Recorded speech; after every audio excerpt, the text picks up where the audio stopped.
کسی اسم نکرہ کو اگر معرفہ بنانا ہے تو الف لام داخل کر کے معرفہ بنا لیا جاتا ہے۔ تو اسی طرح اگر کوئی اسم مذکر ہے تو مذکر اسم کو مؤنث بنانا ہو تو کیا کریں گے؟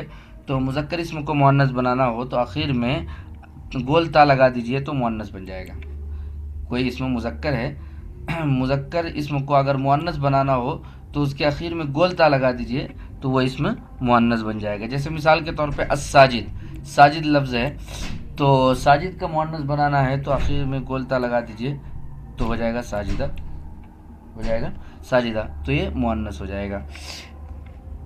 اسی طرح الصائم، صائم کا معنی روزے دار ہوتا ہے، تو اس کو مؤنث بنانا ہے تو اس کے اخیر میں گول تا لگا دیجئے الصائمہ ہو جائے گا تو غیر منصرف ہو جائے، یہ مؤنث ہو جائے گا۔ تو کہنے کا مطلب یہ ہے کہ اگر کوئی اسم مذکر ہے اور اس کو مؤنث بنانا ہے تو اس کے اخیر میں گول تا لگا دیجئے تو وہ مؤنث بن جائے گا۔